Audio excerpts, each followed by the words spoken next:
lost everything twice. Yeah. In 2005, you had $1,700 left. This was after Kings of Comedy. Yeah. You got $1,700 after you made, what, like $30 million on that tour. Dog, we made more than that. And you got $1,700 to your name. What the hell happened to the money? Yeah, it's called a divorce. I got jumped on, man, but it was even before the divorce. Right.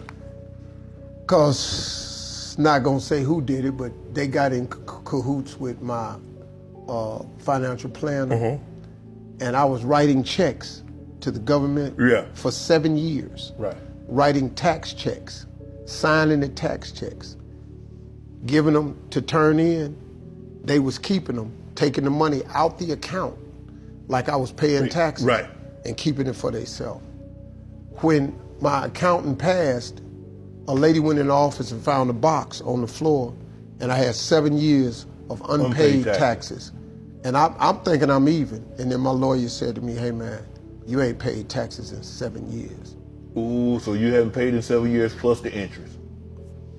Then I had saved some millions, but before I split the assets, she took all of that out the bank, moved it. See, the funny thing, I got divorced in November 2005. But then they went on the rampage to destroy me and act like we was in a divorce fight. We were actually just trying to split some assets. Right. The divorce was over. Right. It was no fight for nothing. Right. It was just, let's split the assets. But you took all the assets. Right. And I was stuck with this tax bill. Right. So I had to pay 7 years of back taxes with interest and get current. I was in a world of trouble, man. So when I looked up, man, I had $1,700. John, a man who makes around $250,000 a year, had asked his fiancée for a prenuptial agreement to protect his existing assets, including 2 rental properties worth around $400,000, his retirement account, his house, existing savings account, and sentimental items. However, his fiancée was not comfortable with the idea and felt that he was planning for a divorce. Despite this, John decided to forego the prenup and marry her. A few months later, John's fiancée inherited the entire estate from her grandmother, worth roughly $800,000. She now wants a prenup to protect her assets from John, but is not willing to sign the prenup he had originally proposed. Her reasoning is that her grandmother would not have wanted her wealth to leave the direct family, and that the prenup must not have been important to John since he dropped the idea so easily. John is at a loss and is questioning if their 4-year relationship, which had been full of love and support until now, is even salvageable. He finds the situation frustrating as he had been willing to compromise, but his fiancée is not willing to do the same. She doesn't have to sign the prenup. You don't have to get married easy as that. Nothing wrong with a common law relationship. Not only is it hypocrisy, to me she's saying, my money which I did nothing to earn is more mine than your hard-earned money is yours. It screams entitlement to me. This, in addition to the fact that she makes so much less than John, would really worry me about joining finances through marriage, regardless of the prenup. Honestly, divorce changes people. What I'm saying is that when divorce takes place, the wife is not the same as she once was. Of course, not everyone is like this, but as far as I know, they go crazy. Prenup just makes things somewhat better if a divorce is taking place. I do not mean any disrespect to anyone regarding this.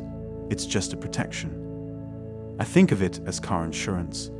If it wasn't a law, a lot of people may not buy insurance, however. It is there to protect you in the event of an accident. There is no, he said and she said, with these kinds of things then. These modern women are just selfish, and I'll advise you not to marry her. I mean, who in his right mind would want to marry nowadays? Don't you people learn that the risk far outweighs the cost? Why risk divorce? Why? Just why? Do you need me to put you all on the daily dose of why marriage is bad for you? In marriage, you can't win, you just can't win. Not in this era. Now these women think, no, they are in control. This prenup agreement you're whining about could be dismissed in court by your ex-wife claiming you coerced her into signing it. Believe me, it's her word over yours anytime, any day. Experience is the best teacher, so you do your thing, marry the woman, let her take half of your shit, I won't hesitate to say I told you so. Just recently, a footballer went bankrupt. A once millionaire is now a vagabond, sleeping on his friend's couch. Should I be sad for him? Yes, but am I? No. With all the content channels like mine and our putting out to save you, you still didn't listen. You still went ahead to marry. What about another millionaire that got divorced? By a Hollywood star, if I remember correctly. Honestly, guys, I have no pity for you anymore. You get married, you lose everything good for you. I can't even go on anymore. I'm so angry today. Watch the videos related to marriage on my channel. Watch every fucking thing. Till next time.